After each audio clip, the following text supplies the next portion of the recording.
الحمد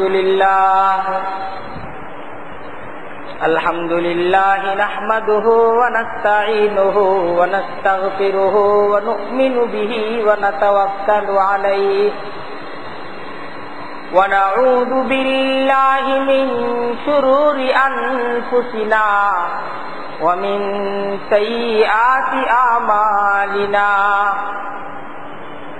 من يهده الله فلا مضل له ومن يضلله فلا هادي له ونشهد أن لا إله إلا الله وحده لا شريك له ونشهد أن سيدنا ومولانا محمدا عبده ورسوله أما بعد فأعوذ بالله من الشيطان الرجيم بسم الله الرحمن الرحيم وما لكم ألا تنفقوا في سبيل الله وما لكم ألا تنفقوا في سبيل الله ولله ميراث السماوات والأرض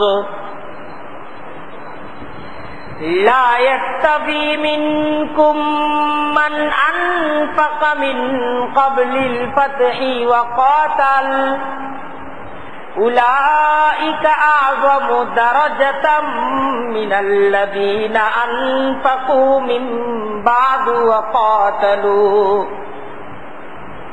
وكلا وعد الله الحسنى والله بما تعملون خبير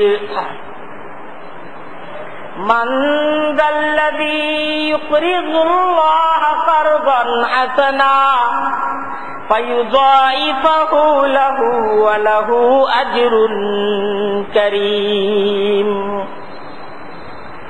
صدق الله العظيم وصدق رسوله النبي الكريم ونحن على ذلك من الشاهدين والشاكرين والحمد لله رب العالمين سبحانك لا علم لنا إلا ما علمتنا إنك أنت العليم الحكيم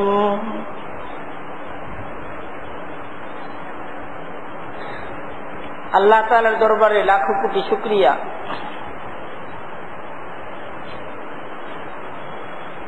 যে মহান রব্বুল আলামিন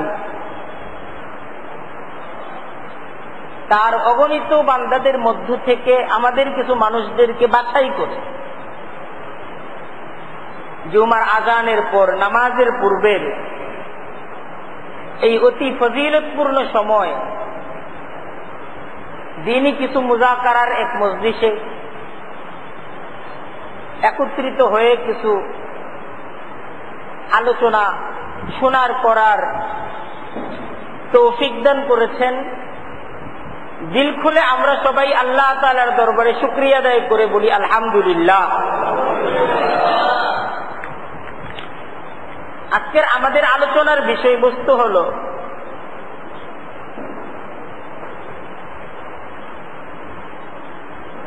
আসলে কামাই কাকে বলে।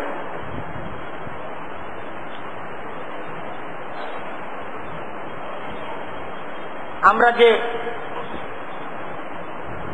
পরিশ্রম করি, মেহনত করি কিছু কামাই করার জন্য, আমরা কিছু কামাই করতে চাই, আসলে কামাই জিনিসটা কি এই বিষয়টা সম্পর্কে আমাদের এমন একটা বুঝ প্রয়োজন যে বুঝটা মহান রব্বুল আলামিন কুরআনে কারীমের মাঝে আলোচনা করছেন। নবী করিম সাল্লাল্লাহু আলাইহি ওয়াসাল্লাম সাহাবায়ে কেরামদের মাঝে যে বুঝ তৈরি করছেন, সেই বুঝটা আমাদের মাঝে তৈরি হওয়া যায়। আজকে শিশু অবস্থা থেকেই একটা শিশু যখন বেড়ে ওঠে, তার ভবিষ্যতের একটা ফিকির থাকে যে আমাকে কামাই করতে হবে। এই কামাই করাকে কেন্দ্র করেই তার লেখাপড়া, তার শিক্ষা দীক্ষা, তার জীবনের পথ চলা এই কামাইকে কেন্দ্র করে। তারপর একটা সময় সে কামাই শুরু করে। তো এই কামাই করার দ্বারা সে তার সম্পদকে গড়ে তোলে। সেই সম্পদের মাধ্যমে সে তার আয়েশের ব্যবস্থা করে, তার আরামের ব্যবস্থা করে, জীবনের শেষ মুহূর্ত পর্যন্ত নিজ জীবনটাকে সাজিয়ে তোলার জন্য তার একটা সংগ্রাম, তার একটা সাধনা, তার একটা মেহনত, তার পরিশ্রম, এটা অনবরত চলতে থাকে। মৃত্যু পর্যন্ত কামাই চলতে থাকে। সম্পদকে অর্জন করা, সেই সম্পদকে ভোগ করা, সেই সম্পদের মাধ্যমে নিজের জীবন, নিজের পরিবার, নিজের সমাজটাকে সাজিয়ে তোলা ইত্যাদিকে কেন্দ্র করে আমাদের স্বপ্ন, আমাদের পরিকল্পনার শেষ নাই।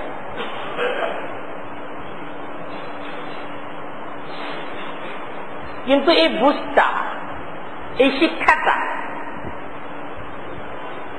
কোরআন এবং হাদিস থেকে গ্রহণ, কোরআন এবং হাদিস থেকে এই শিক্ষাটা যে আমাদের অর্জন হওয়া প্রয়োজন, এই বিষয়টা আমরা কখনো ঠিক ওইভাবে ভাবি নাই। নবী করিম সাল্লাল্লাহু আলাইহি ওয়াসাল্লাম একটা হাদিসের মাঝে আলোচনা করেন, ইয়াকুলু ইবনু আদম মালি মালি, যে মানুষ সে এই কথাটা খুব বলে থাকে, আমার সম্পদ, আমার সম্পদ। এই কথাটা মানুষ খুব বলে থাকে, এটা আমার সম্পদ, এটা আমার বাড়ি, এটা আমার ঘর, এটা আমার প্রতিষ্ঠান, আমার। এই কথাটা মানুষ বলে থাকে এবং দেখায় যেটা আমার বাড়ি, আমার কামাই করা বাড়ি।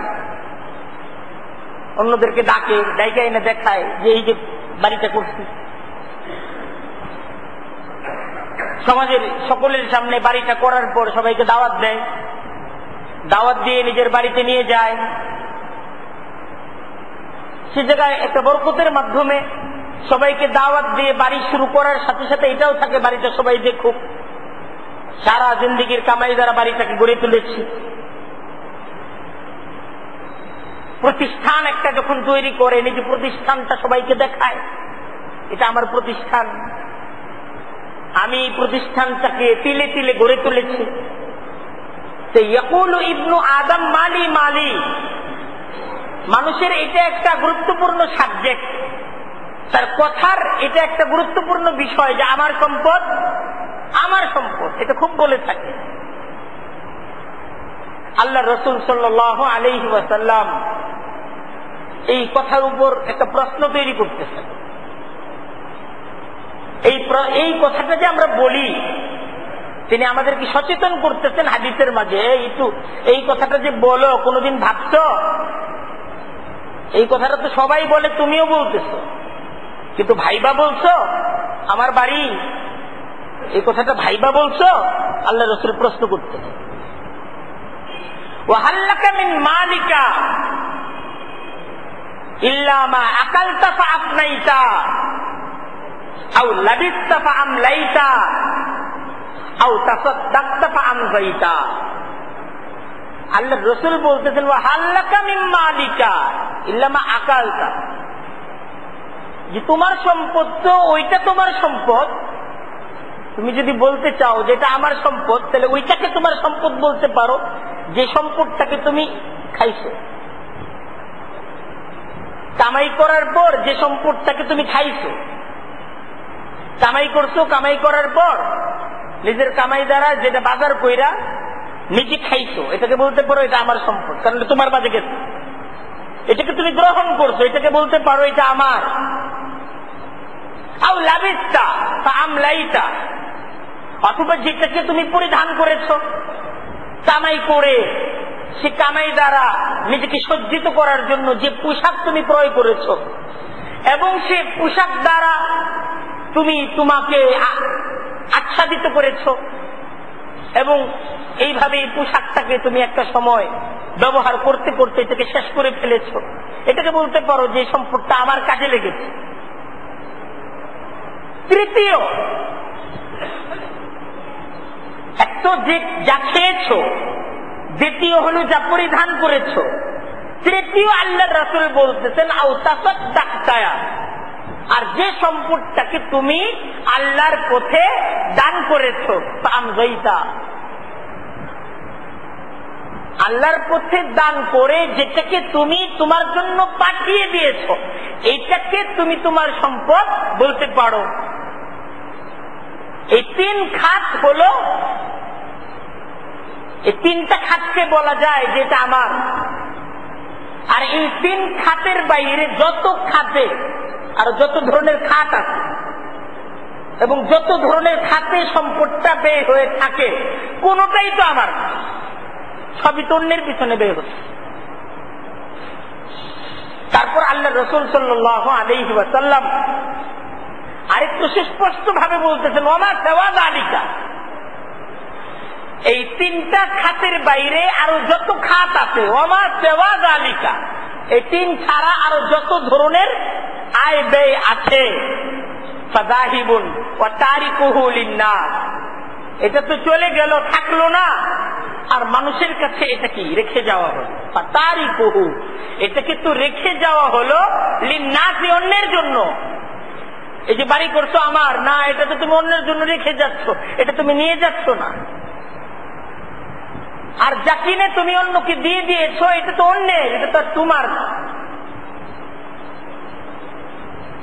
এই বিষয়টা আসলে খুব ভাবার। আমরা যদি একটা দৃষ্টান্তের দ্বারা বিষয়টাকে আরেকটু বোঝার চেষ্টা করি, এইভাবে বুঝতে পারি। একজন ব্যক্তি, আমাদেরই ভাই, কামাই করার জন্য সে বিদেশ গেল।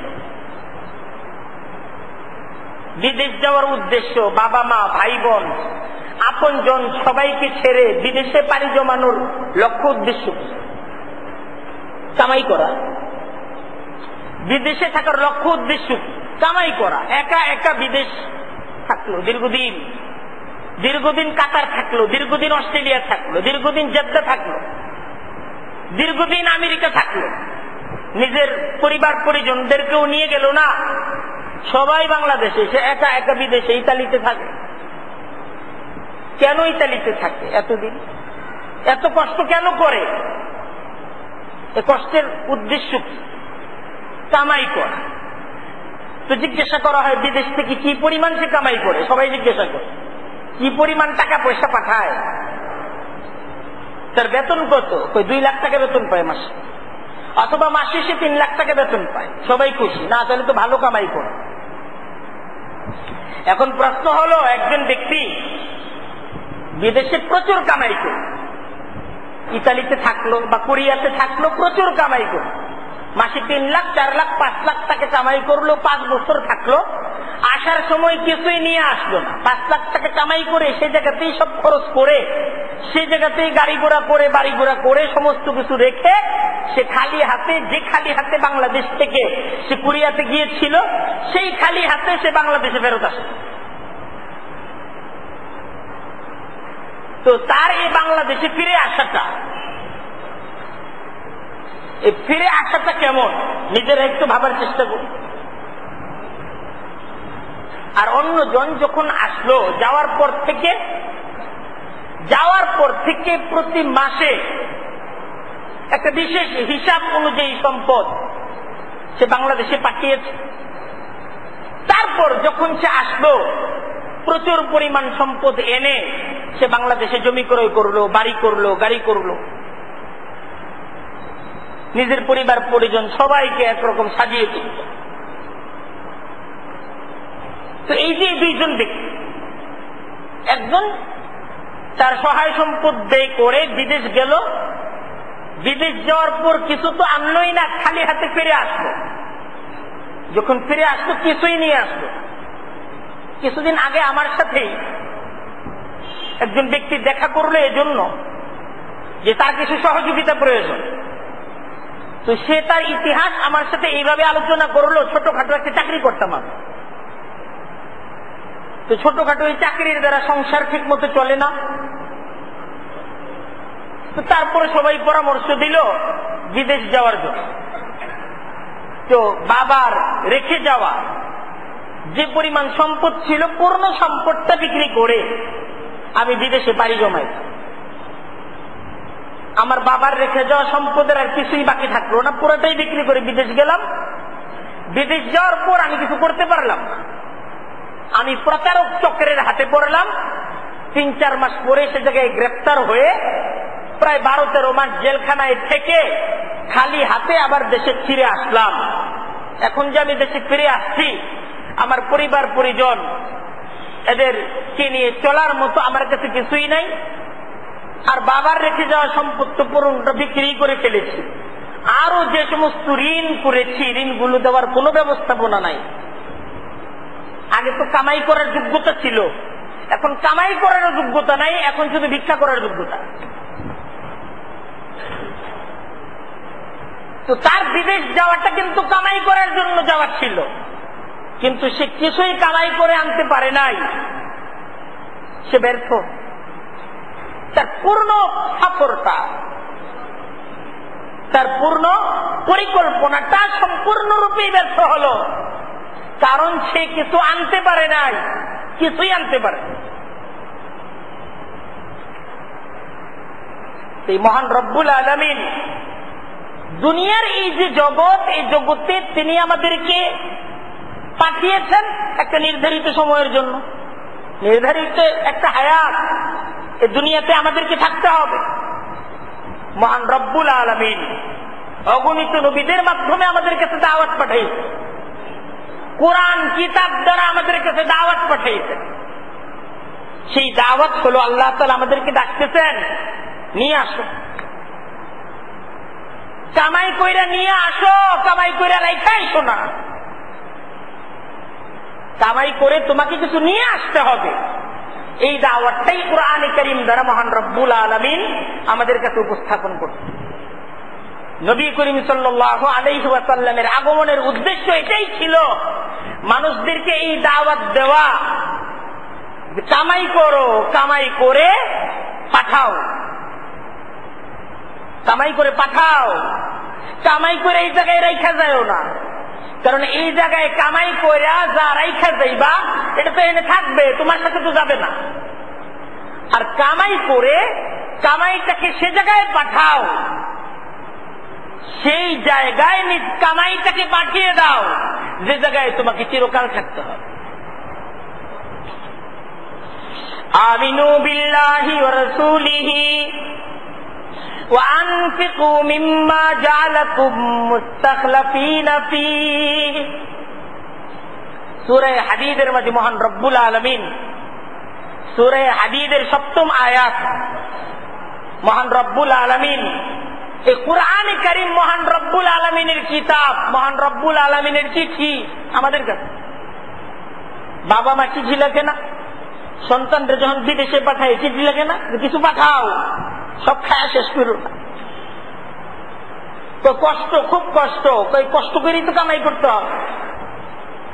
যারা বিদেশে থাকে খুব আরামে থাকে না, খুব কষ্ট করে থাকে। সেদিন অনলাইনে একজন একটা পিকচার দিচ্ছে, সে পিকচারে সে এই বিষয়টা দেখাইছে যে বিদেশে আমরা যারা থাকি এত কষ্ট করে থাকি, যে রুমটায় থাকে সে রুমের একটা পিকচার দেখাইছে যে বাংলাদেশে যারা থাকে, যারা আমাদের কামাই করা সম্পদকে ভোগ করে, আমাদের দেওয়া সম্পদ দ্বারা যারা দেশের অর্থনীতিকে সচল রাখার দাবি করে, আমরা যে জায়গায় থাকি খুব কষ্ট করে থাকি, এই বিষয়টার উপর একটা প্রতিবেদন এবং নিজেদের থাকার জায়গার একটা পিকচার প্রদর্শন করছে। বুঝার ব্যাপার।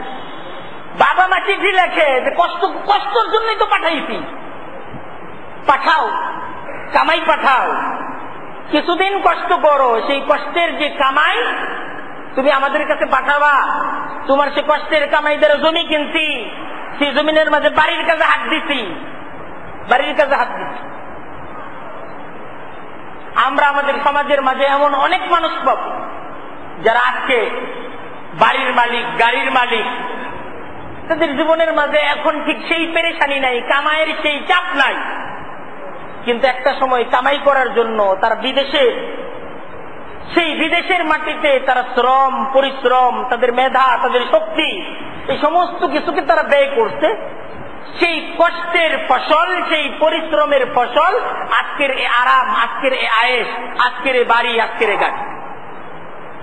এরকম উদাহরণ, এমন দৃষ্টান্ত আমাদের সমাজের মাঝে খুঁজলে পাওয়া যাবে না? নাই? এ বাড়ি হইতে কেন? কামাই করে সব যদি রেখে আসতো তাহলে বাড়ি হইতো? এ ফ্ল্যাট যে কিনছে কামাই করে পুরোটাই যদি ওখানে খাইত, খাবার তো সুযোগ আছে, পুরোটাই যদি শেষ করতো তাহলে আজকের এ বাড়ি, আজকের এ গাড়ি, আজকের এ আয়েশ, আজকের এ আরাম তৈরি হইতো? আজকের আরাম তৈরি হতো না। বুঝতে হবে সেই মহান রব্বুল আলামিন আমাদেরকে পাঠাইছেন, চিঠি লিখছেন, আমাদেরকে পাঠানোর পর আমাদের কাছে কি লিখছেন? চিঠি। আবার লোক পাঠাইছেন যাতে চিঠি বুঝায় দেয়, চিঠির দাওয়াত ঘরে ঘরে পৌঁছায় দেয়। কি দাওয়াত? এই সব খায়া শেষ করো না। দাওয়াতটা বুঝতেছেন? এই জায়গায় তো থাকুম না, আমরা এই জায়গায় থাকবো? আর উত্তর দেন থাকবো? কেউ আছেন যে আমি থাকার নিয়ত করছি? আর নিয়ত করলে কে কেউ থাকতে পারবে? এই জায়গায় কেউ কি গ্রিন কার্ড দেওয়া হয় না। এটা এরকম একটা দেশ, এটা এমন একটা জগৎ, এই জায়গায় কেউ স্থায়ী অধিবাসী হইতে পারে না, সব অস্থায়ী। পৃথিবীর অনেক দেশে তো গ্রিন কার্ড দেওয়া যায়, একদম স্থায়ী নাগরিক বানায় দেওয়া হয় যে তুমি এখন স্থায়ী নাগরিক। কিন্তু আল্লাহ এই পৃথিবীতে কেউ কে স্থায়ী নাগরিক এই পর্যন্ত বানাইছেন? কোন নবী এই পৃথিবীতে স্থায়ী নাগরিক হইতে পারছে? আর এই পৃথিবীটাই অস্থায়ী, পৃথিবীটাই অস্থায়ী। সুতরাং এই জায়গায় স্থায়ী নাগরিক কেউ যদি হইতে চায় তার চাইতে বড় বোকা কেউ নেই। এই জায়গার যত বাড়ি সব অস্থায়ী বাড়ি, এই বাড়িগুলো থাকবে না। আর এই বাড়িগুলো থাকবে, আরে বাড়ি তো থাকবে, কিন্তু এই বাড়িগুলো তো আমি থাকুম না। এই বাড়ির আগে আমি যাব, বাড়ি হয়তো বা আমার পরে যাবে। আলহামদুলিল্লাহ আমরা যারা এই এলাকার বাড়িওয়ালা আছি, বাড়ির আগে আমরা সবাই যাব। অবস্থাটা এমন, কিন্তু এটাই কিন্তু এর সম্ভাবনা বেশি। এর সম্ভাবনা বেশি না? না আমাদের আগে বাড়ি যাবে? বাড়ির আগে আমরা যাব। এই অবস্থার উপর আছে। এই মহান রব্বুল আলামিন আমাদেরকে বুঝাইতেছেন, কুরআনে কারীমের মাধ্যমে আমাদের কাছে দাওয়াত পাঠায়া দিতেন। আমিনু বিল্লাহি ওয়া রাসূলিহি ওয়া আনফিকু মিম্মা জাআলাকুম মুস্তাখলাফিনা ফীহি ফাল্লাযীনা আমানু মিনকুম ওয়া আনফাকু লাহুম আজরুন কাবীর। আমিনু বিল্লাহি ওয়া রাসূলিহি, এই তোমরা আল্লাহর উপর ঈমান আনো। আল্লাহ দাওয়াত আমাদের পর্যন্ত দাওয়াত পৌঁছাইতেছেন। আমিনু বিল্লাহি ওয়া রাসূলিহি, তোমরা আল্লাহর উপর এবং আল্লাহর রাসূলের উপর তোমাদের বিশ্বাসকে স্থির করো।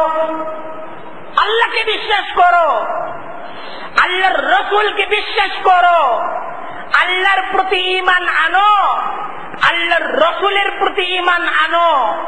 আল্লাহ যা বলেন এটা কি এটাই সত্য? আল্লাহ যেটা বলেন এটাই কি সত্য? আল্লাহর রাসূল যেটা বলেন এইটাই সত্য, এইটার উপর তোমাদের ইয়াকিনকে তৈরি করো। আল্লাহ দাওয়াত দিতেছেন কোরআনে কারীমের মাধ্যমে আমাদের সকলের কাছে। পূর্ণ পৃথিবী তোমাকে অন্যদিকে ডাকতেছে, আর কোরআন তোমাকে ভিন্ন একটা পথে ডাকতেছে। পূর্ণ পৃথিবী তোমার বাড়িটাকে তোমার কামাই বলতেছে, পূর্ণ পৃথিবী তোমার এই গাড়িটাকে তোমার কামাই বলতেছে। বাড়ি করার পর তোমাকে সাবাস দিচ্ছে, গাড়ি করার পর গাড়ি কেনার পর তোমাকে সাবাস দিচ্ছে। পূর্ণ পৃথিবীর এই সাবাস ভুল, পূর্ণ পৃথিবীর তোমার কে এই স্বাগত জানানো এটা ভুল। আল্লাহর কোরআন বলতেছে এটা তো ভুল, এটা কোনই কামাই না, এটা তো তুমি রেখে যাবে। তারিকুহু লিন্নাস, এটা মানুষের জন্য থেকে যাবে, এটা তোমার সাথে যাবে না, এটা তোমার সাথে যাবে না। আমিনু বিল্লাহি ওয়া রাসূলিহি, আল্লাহর প্রতি ঈমান আনো, ওয়া রাসূলিহি এবং তার রাসূলের প্রতি ঈমান আনো। ওয়া আনফিকু মিম্মা জাআলাকুম মুস্তাখলাফিনা ফীহি, এবং বলতেছে ঈমান উপযোগী কাজ করো। ঈমান উপযোগী কাজ কি? ওয়া আনফিকু মিম্মা, বলা হচ্ছে সে সম্পদ থেকে তোমরা ব্যয় করো। জাআলাকুম মুস্তাখলাফিনা ফীহি, তিনি তোমাদেরকে যে সম্পদের অধিকারী করেছেন। আনফিকু, তোমরা ব্যয় করো। আনফিকু অর্থ কি? তোমরা ব্যয় করো, খরচ করো। মিম্মা, আল্লাহ বলতেছেন সেই সম্পদ থেকে, সেই কামাই থেকে খরচ করো। আল্লাহর পথে সেই কামাইটাকে উপস্থাপন করো, সেই কামাইটাকে আল্লাহর পথে খরচ করো। তারপর আল্লাহ বলতেছেন জাআলাকুম মুস্তাখলাফিনা ফীহি, তিনি তোমাদেরকে যে সম্পদের অধিকারী করেছেন, যে সম্পদটা তিনি তোমাদেরকে দিয়েছেন, সেই সম্পদটা তাকে দাও। কোরআনে কারীমের এই আয়াতটাকে সামনে রাখলে প্রথম যে দাওয়াতটা আমরা পাই, সে দাওয়াতটা হলো যে তোমাদের এই সম্পদটা, এই কামাই করা সম্পদটা তোমাদের নিজস্ব না, এটা একান্ত ভাবেই আল্লাহর দান। তোমাদের এই যে কামাইটা, এই কামাইটা একদম নিজস্ব না, এটা আমারই। ব্যাপারটা এরকম না, একান্ত ভাবেই তোমাদের এই সম্পদটা আল্লাহর দান। আসলে এই সম্পদের তুমি মালিক না, আসলে এই সম্পদের মালিক হলেন আল্লাহ।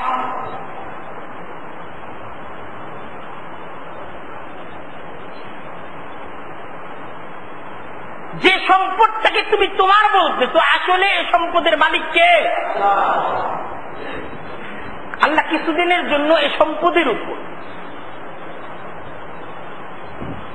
তোমাকে একটা কর্তৃত্ব তিনি দান করেছেন। এই কর্তৃত্ব দিয়ে আল্লাহ দেখতে চান যে তুমি আসলে এই সম্পদটাকে কি পদ্ধতিতে, কি পরিকল্পনায় এই সম্পদের উপর তুমি তোমার এই ক্ষমতাকে তুমি প্রয়োগ করো, এইটা আল্লাহ তাআলা দেখতেছে। তাই তোমার সম্পদটা তোমার না, এই সম্পদটা তো আল্লাহর দেয়া। এটা আমরা সবাই বিশ্বাস করি না? আমাদের সম্পদ কার দেয়া? আর জোরে কই, কার দেয়া? আল্লাহর দেয়া সম্পদ। এই বিশ্বাসটা আমরা যখন করি, এই বিশ্বাসের দাবি হলো সম্পদটাকে আল্লাহ তাআলার হুকুম অনুযায়ী ব্যয় করা, আল্লাহর পথে ব্যয় করা। আল্লাহ তাআলার হুকুমের বাইরে এই সম্পদটাকে খরচ না করা, এই সম্পদ দ্বারা আল্লাহ তাআলার হুকুমকে পুরা করা, এই সম্পদ দ্বারা আল্লাহর নাফরমানি না করা, গুনাহের কাজে, খোদাদ্রোহিতার কাজে এই সম্পদটাকে কোন অবস্থাতেই ব্যয় না করা। যে আমি তো 99 টাকা আল্লাহর পথে ব্যয় করছি, 1 টাকা শুধুমাত্র এই জায়গায় গুনাহের কাজে ব্যয় করছি। 1 টাকা যে আপনি খেয়ানত করলেন, এটা খেয়ানত না? এই 1 টাকা কার? আল্লাহর দেয়া। এই 1 টাকার খেয়ানতের তো অনুমতি নাই, এই 1 টাকারও খেয়ানতের তো অনুমতি নাই।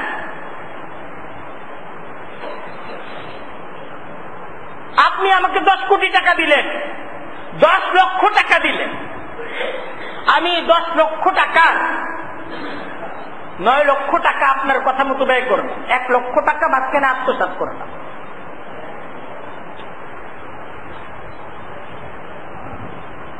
আপনি আমাকে ছাড়বেন? আরে ছাড়বেন? আমি যদি বলি আরে 9 লাখ টাকা তোমার কাছে ব্যয় করছি, 1 লাখ টাকা আমি খেয়েছি, বাকি 9 লাখ তো জমা দিছি, 1 লাখ টাকা নষ্ট করছি, এটা অপরাধ।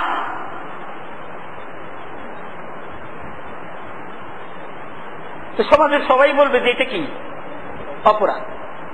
কারো দ্বিমত আছে? কারো দ্বিমত থাকলে হাত তোলেন। দ্বিমত আছে?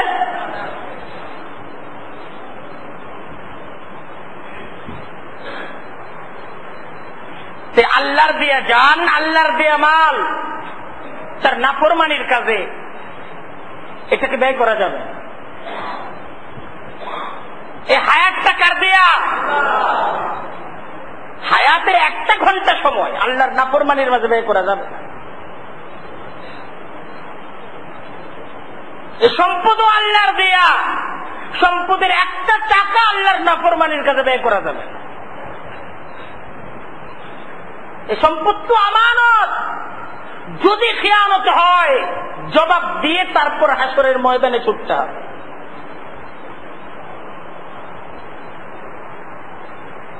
وَأَنْفِقُوا مِمَّا جَعَلَكُمْ مُسْتَخْلَفِينَ فِيهِ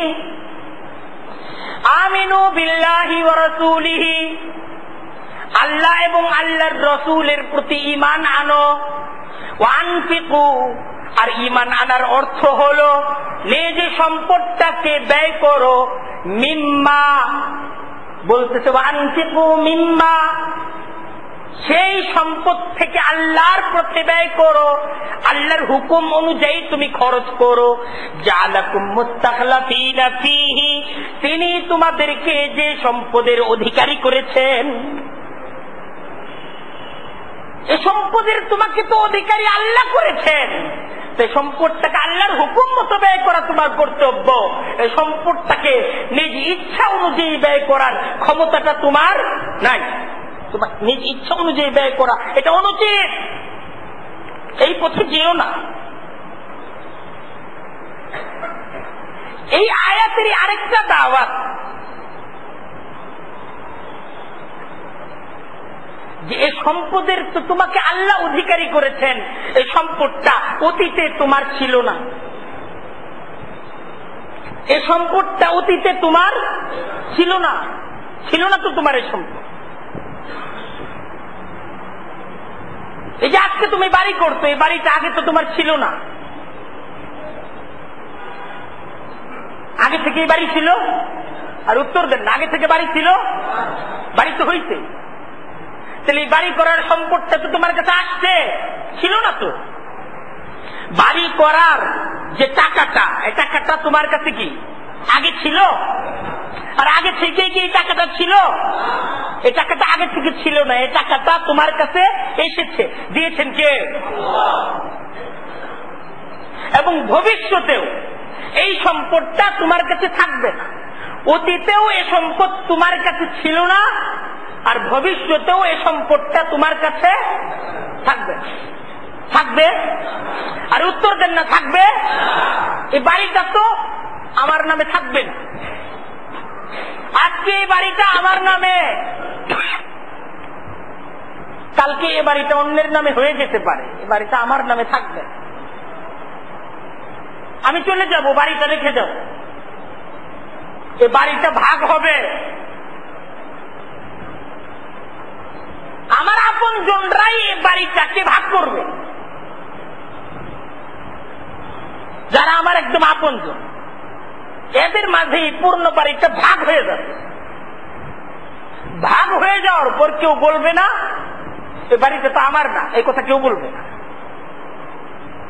ভাগ হয়ে যাওয়ার সাথে সাথে সবাই বলবে এই বাড়িটা আমার। এ বাড়িটা তো আমার। বাড়ির সামনের যে নেম প্লেট এটা পরিবর্তন হয়ে যাবে। এটা আহমদ খালেক নাম ছিল, এই নামটাকে সাথে সাথে তুলে দেওয়া হবে, কারণ সে মরহুম হয়ে গেছে। এখন আর এটা খালেক সাহেবের বাড়ি না, এটা এখন সাদেক সাহেবের বাড়ি। আহমদ সাদেক লেখা হয়ে গেছে বাড়ির সামনে।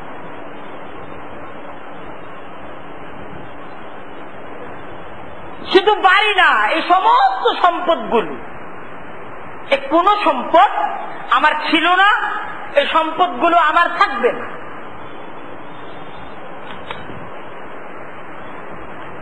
এই সম্পদগুলো কিছুদিনের জন্য আমার অধীনে, এটা দিয়েছেন কে? আল্লাহ। তাই আমার কর্তব্য এই সম্পদটাকে আল্লাহ তাআলার হুকুম অনুযায়ী আল্লাহ তাআলার সন্তুষ্টির ক্ষেত্রে ব্যয় করা। এই দাওয়াত মহান রব্বুল আলামিন আমাদের কাছে বেশ করতেছে।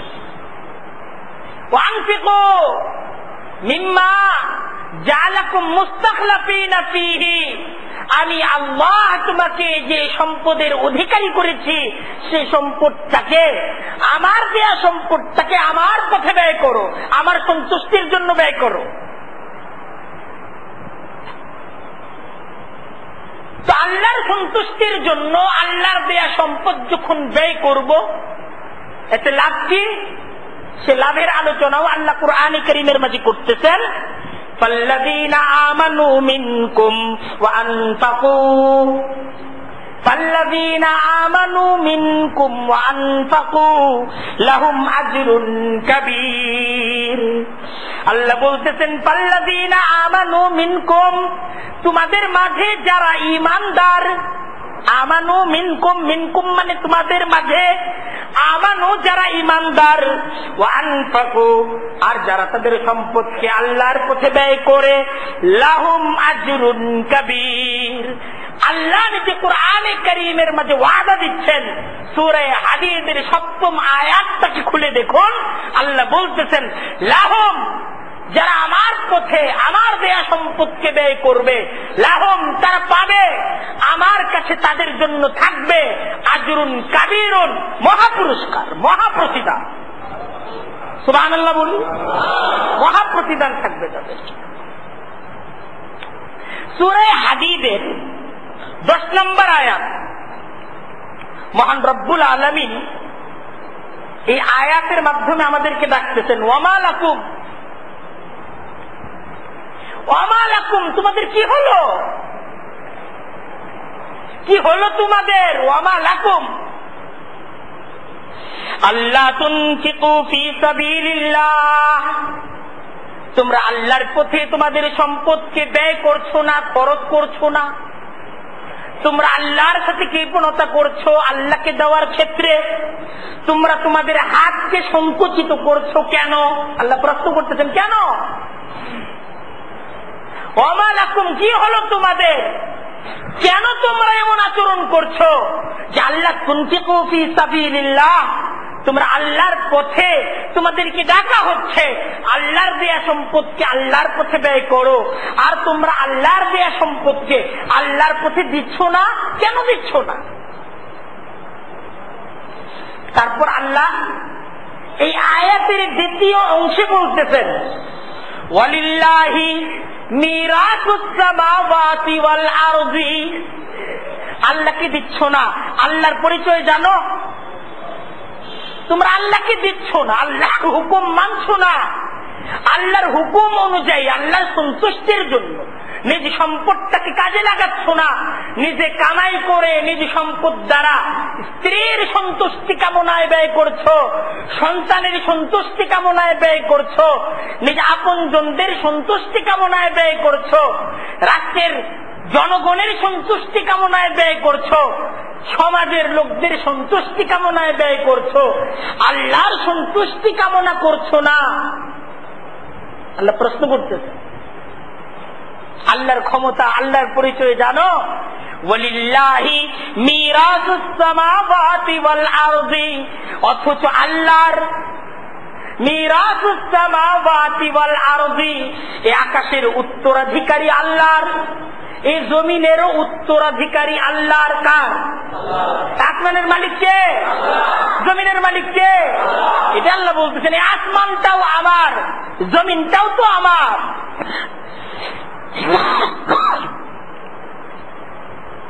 এই সম্পদ যে তোমাকে দেওয়া হয়েছে, এই সম্পদ তো তোমার কাছে থাকবে না, এই সম্পদটা আল্লাহর কাছে চলে আসে। যে সম্পদটা আল্লাহর হাওয়ালা করে আল্লাহকে দিয়ে তোমাকে আল্লাহর কাছে যেতে হবে, সে সম্পদটা আল্লাহকে দিয়ে দাও। এটাই তো চাওয়া হচ্ছে।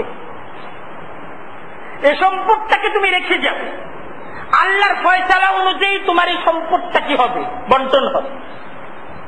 তুমি এই সম্পদটাকে রেখে যাবে, এই সম্পদটা কার ফয়সালা অনুযায়ী ব্যয় হবে? আল্লাহর ফয়সালা অনুযায়ী ব্যয় হবে, আল্লাহর ফয়সালা অনুযায়ী ব্যয় হবে। তুমি চিন্তা করবে এই সম্পদ দ্বারা আমার ভবিষ্যৎ পরিকল্পনা এই, আমি এই সম্পদটাকে রেখে যাচ্ছি, আগামী 100 বছর আমার এই সম্পদ দ্বারা এই হবে, এই হবে, এই হবে। আসলে কিচ্ছু হবে না, আল্লাহর ফয়সালা অনুযায়ী সম্পদ কি হবে? ব্যয় হবে। তুমি বাড়ি করে গেছো সুন্দর করে, আমার এই বাড়িটার এই রুমে আমার এই ছেলে থাকবে, এই রুমটাতে এই ছেলে থাকবে, এই রুমটাতে এই ছেলে থাকবে, এই রুমটাতে আমার মেয়ে এসে থাকবে। প্রত্যেকটা রুমের সামনে নেম প্লেটের মাধ্যমে নিজের ছেলের নাম মেয়ের নাম লিখে তাদের জন্য সুন্দর ব্যবস্থাপনা করে তাদের জন্য নিজের বাড়িটাকে তুমি সাজিয়ে গেছো। কিন্তু তুমি আজকে পৃথিবীতে নাই, তোমার এই বাড়িটায় ভাড়াটিয়ারা থাকে, তোমার ছেলেরাও থাকে না, তোমার মেয়েরাও থাকে না। আসলে তুমি যা চাও তা হবে না, আল্লাহ যেটা চান তাই বাস্তবায়িত হবে। এমন দৃষ্টান্ত আমাদের সমাজে নাই, আরে আমার পরিবারের মাঝে, আমার আত্মীয় স্বজনদের মাঝে এই ধরনের ঘটনা আছে। আমি আমার স্মৃতি থেকে বলতে, আমার মামা বাড়ি করতেন, সে বাড়ির এক এক তালা এক একজনকে লিখে দিতেন, এক একজনের জন্য আলাদা আলাদা রুম তৈরি করে দিতেন। সে বাড়িটা আজকে কেউ দেখার নেই, কেউ সে বাড়িটাতে যায় না। ময়মনসিংহ শহরের মাঝে বাড়ি, ছেলে মেয়েরা সবাই ঢাকা থাকে, তাদের কোনোদিন ময়মনসিংহ শহরে গিয়া ভাড়াটা তোলার মতো সময় নাই, সে ভাড়াটা অন্যরা পাঠায়।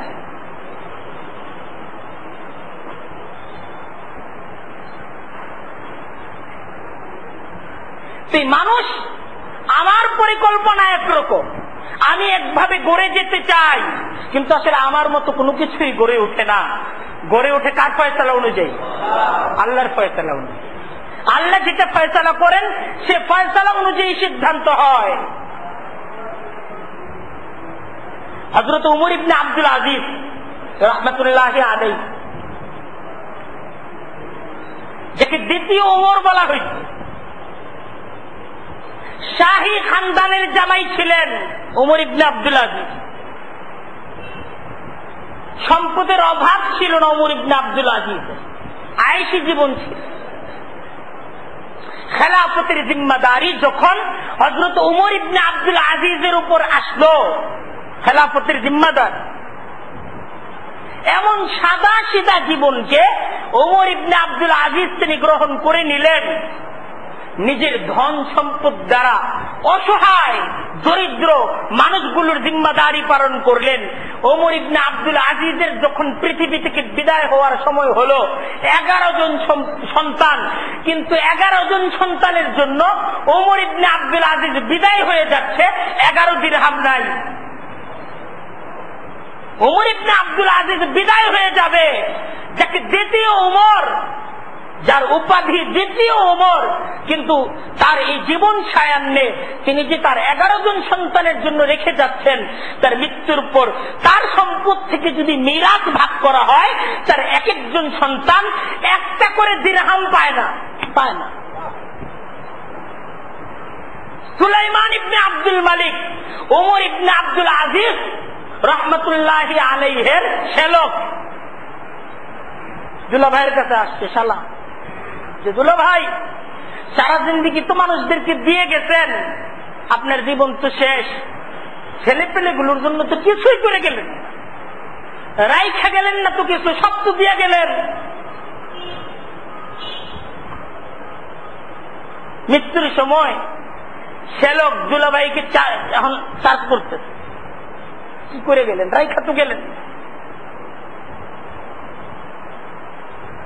অনেক কথাবার্তার পর সুলাইমান ইবনে আব্দুল মালিক, মামা, ছেলেদের মামা না, মামার তো নিজ ভাতিজাদের জন্য, ভাগিনাদের জন্য দরদ লাগে। এই মামা সুলাইমান ইবনে আব্দুল মালিক নিজ দুলাভাই উমর ইবনে আব্দুল আজিজের কাছে স্বর্ণ মুদ্রার একটা থলি দিলেন। এটা আমি আপনাদের দিলাম, কেউ জানে না। মৃত্যুর সময় ছেলেদের মাঝে ভাগ করে দিয়ে যান, ছেলে পেলেরা বলবে যে আমার বাবা আমাদেরকে কিছু দিয়া গেছে। যদি কিছু না দিয়ে যান, ছেলে পেলেগুলো রাস্তার মধ্যে ভিক্ষা করুন, মানুষের কাছে হাত পাততে হবে। 11টা ছেলে কিচ্ছু রেখে যান নাই। এরা বলবে যে আমার বাপে তো আমার জন্য কিছুই রেখে যায়। ওমর ইবনে আব্দুল আজিজ মৃত্যু রোগে আক্রান্ত, শায়িত অবস্থায় ছিলেন। বললেন আমার একটু বসায় দাও। ওমর ইবনে আব্দুল আজিজকে বসায় দেওয়া হলো। সুলাইমান ইবনে আব্দুল মালিককে তিনি বললেন, তুমি কি আসলেই এটা আমারে দিতেছো? কদুল্লাহ ভাই আসলেই দিতেছি, কেউ জানবে না, এটা আসলে আমি আর আপনি জানেন। থলিটাকে নেওয়ার ওমর ইবনে আব্দুল আজিজ বললেন, এটা তো আমাকে তুমি দিয়ে দিছো, এটার প্রতি তোমার তো কোনো লোভ নাই, এটা তো আমারে তুমি দিয়ে দিছো। এই থলিটা আমি আবার তোমাকে দিতেছি, এই থলিটা আমার সন্তানদের মাঝে এই থলির সম্পদ ভাগ বাটোয়ারার দরকার নাই। এই সম্পদটা অন্যায় ভাবে যার কাছ থেকে কামাই করে আনছো, পরে তুমি দিয়ে আসো। এটা আমার সন্তানদেরকে আমি এই সম্পদ দিব না, দিয়ে আসো। 11 জন সন্তানকে ওমর ইবনে আব্দুল আজিজ ডাকলেন, নিজের সামনে বসাইলেন। 11 জন সন্তানকে সামনে রেখে ওসিয়ত করলেন যে দেখো, তোমাদের বাবা হিসেবে আমার উপর জিম্মাদারি ছিল তোমাদেরকে গড়ে তোলা। আমি আমার হালাল উপার্জন দ্বারা তোমাদেরকে গড়ে তোলার চেষ্টা করেছি। জিন্দেগিতে কোনোদিন হারাম তোমাদের মুখে আমি তুলে দিই। তোমাদেরকে আল্লাহর কাছে চাওয়া শিক্ষা দিচ্ছি। এর বিপরীত এই সুযোগ আমার সামনে ছিল যে আমি কামাই করব, তোমাদের জন্য রেখে যাব। কামাই করার ক্ষেত্রে হালাল হারাম আমি বাঁচবো না, হালালও তোমাদের মুখে তুলে দিব, হারামও তোমাদের মুখে তুলে দিব। সেই সুযোগ আমার সামনে ছিল, কিন্তু সেই সুযোগ আমি গ্রহণ করি নাই। কারণ তোমার বাবা তো এই কাজ করে জাহান্নামের আগুনকে সহ্য করতে পারবে না, আমি তো জাহান্নামকে ভয় করি। তাই আমি কোন সম্পদ অন্যায়ভাবে উপার্জন করে তোমাদের জন্য রেখে যেতে পারলাম না। এই তোমাদের কাছে এই শিক্ষা রেখে গেলাম, যদি আল্লাহর কাছে তোমরা চাইতে পারো, আল্লাহ কোনোদিন তোমাদেরকে অভাব দিবেন না। ছেলেদেরকে এই ওসিয়ত করে ওমর ইবনে আব্দুল আজিজ তিনি ওয়াফাত লাভ করলেন, মৃত্যুকুলে ঢলে পড়লেন। ইতিহাস সাক্ষী, ওমর ইবনে আব্দুল আজিজের 11 জন সন্তান ছিল। বাবার কাছ থেকে 1 দিরহাম সন্তানরা মিরাস হিসেবে পায় নাই।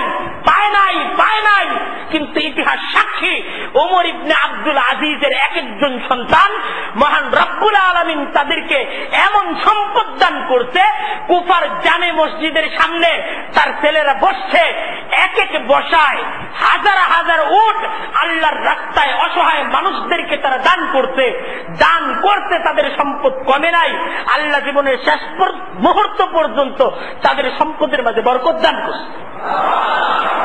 আর ইতিহাস সাক্ষী, সুলাইমান ইবনে আব্দুল মালিক যারা তাদের মৃত্যুর সময় এত সম্পদ রেখে গেছে, 1 সন্তান 10,000 দিনার পর্যন্ত শুধু মিরাস পাইছে, এত সম্পদ রেখে গেছে। কিন্তু সেই কুফার ইতিহাস সাক্ষী, সুলাইমান ইবনে আব্দুল মালিকের সন্তানরা এত সম্পদ রেখে যাওয়ার পরও রাজপথে ভিক্ষা করছে। রাজপথে ভিক্ষা। আসলে আল্লাহর ফয়সালা কার্যকর হয়। তার ফয়সালা কার্যকর হয়, আল্লাহর ফয়সালাটা কার্যকর হয়। আল্লাহ সেই বুঝটা আমাদের মাঝে তৈরি করতেছে, আমাদেরকে এটি আল্লাহ বলতেছে, সম্পদ দ্বারা নিজের জীবনটাকে তৈরি করো। ওয়ামা লাকুম আল্লাহ তুনফিকু ফি সাবিলিল্লাহ ওয়ালিল্লাহি মিরাসুস সামাওয়াতি ওয়াল আরদ। কি হলো তোমাদের?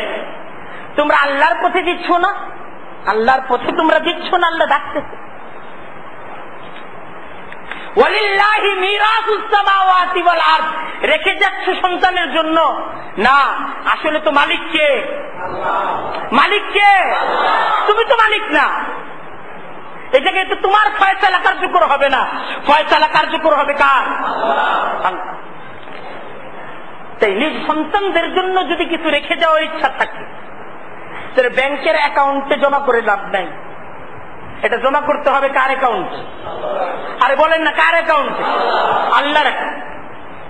আল্লাহ চাচ্ছেন যে আমার অ্যাকাউন্টে দাও, যখন আমার অ্যাকাউন্টে দিবা তো আমি দায়িত্ব নিব, জিম্মাদারি আমি গ্রহণ করবো। যখন আমাকে দিবা, জিম্মাদার কে?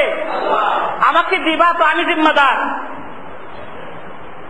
আর রেখে যাবা তো ওইটার মধ্যে আমার কোন জিম্মাদারি থাকবে। সাহাবা একরামদের এটার উপরে ইয়াকিন ছিল। আল্লাহর রাসূল যখন সাহাবা একরামদের কাছে চাইতেন, হযরত আবু বকর সিদ্দিক সব দিয়ে দিতেন,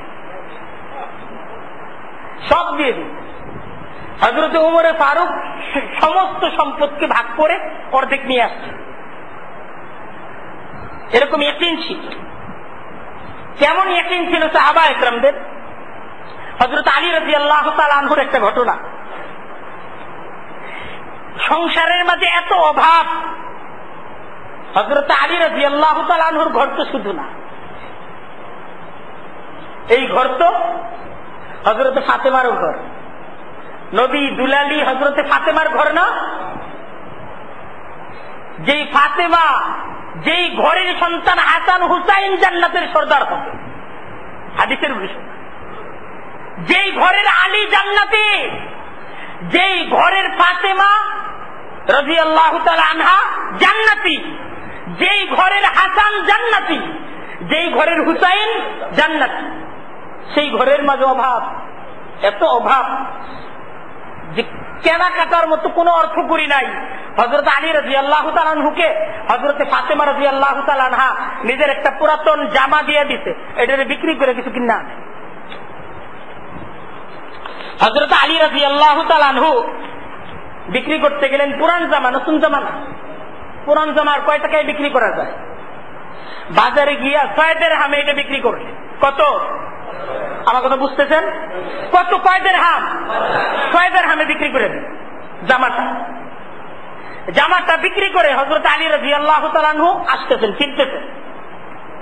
সে ভিক্ষু পথের মাঝে ধরছে, আমার কিচ্ছু নাই, আমার কিছু দেন। হযরত আলী রাদিয়াল্লাহু তাআলা আনহু কি করবেন? এটাও তো আল্লাহর পথ। ভিক্ষুক কার মেহমান? আল্লাহর মেহমান। অসহায় মানুষ কার মেহমান? আল্লাহর মেহমান। তাকে দিলে কার কাছ থেকে পাওয়া যাবে? আর উত্তর দেবে কার কাছে পাওয়া যাবে? হযরত আলী রাদিয়াল্লাহু তাআলা আনহু আল্লাহর রাসূলের কাছ থেকে শুনছে না? কুরআনে কারীমের মাঝে শুনছে না? কুরআনে কারীমের সূরা আনআমের আয়াত, মান জাআ বিল হাসানাতি, যে আল্লাহর পথে একটা নেকি করবে, ফালাহু আশরু আমসালিহা, আল্লাহ তাআলা তার বিনিময়ে তাকে দিবেন কত? 10। কত দিবেন? 10। হযরত আলী রাদিয়াল্লাহু তাআলা আনহু এই 6 দিরহামের 6 দিরহামি দিয়ে দিলেন। 6 দিরহামের 6 দিরহামি দিয়ে দিলেন। বাড়িতে সবাই অনাহারে আছে, কিনার কিছু নাই, চিন্তা করবেন। কারণ তাদের এই 6 দিরহামের উপর ইয়াকিন ছিল না, ইয়াকিন ছিল কুরআনের আয়াতের উপর, মান জাআ বিল হাসানাতি ফালাহু আশরু আমসালিহা। এই আয়াতের প্রতি বিশ্বাস ছিল যে 1 দিলে 10 পাওয়া যাবে। তারা এটাকে বিশ্বাস করতে যে এখন আল্লাহকে যদি নগদ দেই নগদ পাবো, বাকিতে দিলে বাকি পাবো, এই বিশ্বাস ছিল।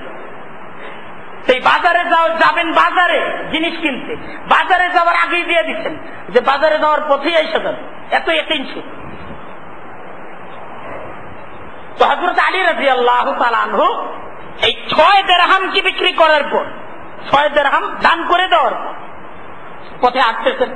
পথের মাঝে বেদুইন বসা, এক গ্রাম্য ব্যক্তি বসা। হযরত আলী রাদিয়াল্লাহু তাআলা আনহুকে দেখার সাথে সাথে চিনল, বলল, এই উটনিটা আমি আপনার কাছে বিক্রি করে দিতে চাইতেছি, আমি আর পারতেছি না এটার বেচতে, বিক্রি করে দিতে চাইতেছি, আমারে 100 দিরহাম দিলেই চলবে, টাকা দিতে হইব না, আপনি এটা বেচা পরে টাকা দিয়ে। আপনি বিক্রি করে টাকা দিয়েন, আমার এখনই টাকা দিতে হবে না, আমার 100 দিরহাম দিলেই চলবে। ঘটনাটা বুঝতে পারছেন? হযরত আলী রাদিয়াল্লাহু তাআলা আনহু দেখলেন এটা তো নিয়ে বিক্রি করা যায়, নিয়ে নিলেন। উটনিটা কি করলেন? নিয়ে নিলেন। নিয়ে নিতে দাঁড়ায় গেলেন যে এটা যখন বিক্রি করবো, তো আরেকজন ক্রেতা আসছে, আইসা বলতে উটনিটা আমার খুব পছন্দ হয়েছে, তো দাম কত? তো আমি এটা 160 দিরহামে কিনতে চাই। এই উটনিটা আমার পছন্দ হয়েছে, আমি এটা কিনতে চাই 100।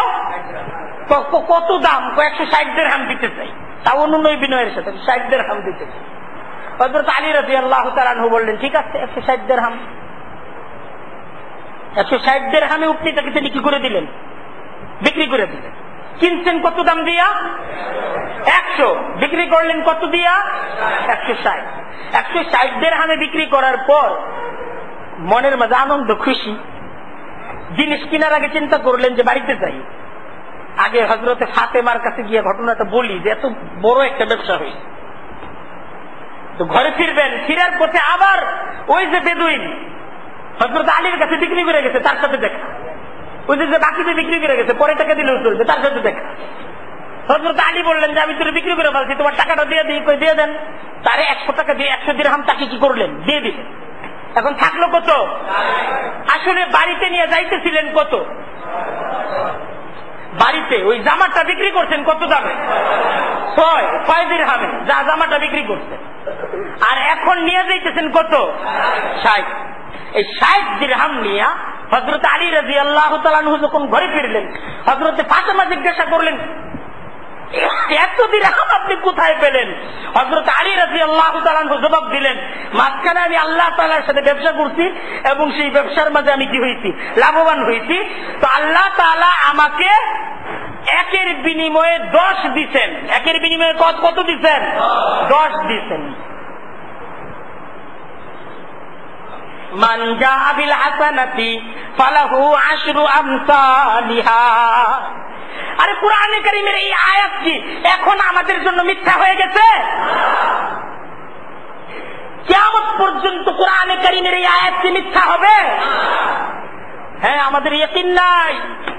হযরত আলী রাদিয়াল্লাহু তাআলা আনহু যখন ইয়াকিন করতেন, তিনি যখন বিশ্বাস করতেন, তো মহান রব্বুল আলামিন তার ইয়াকিন যখন হয়েছে, আল্লাহর প্রতি সেই ঈমান, সেই আস্থা তিনি যখন রাখতেন, তো মহান রব্বুল আলামিন সাথে সাথে তার ওয়াদাকে পূরণ করতেন।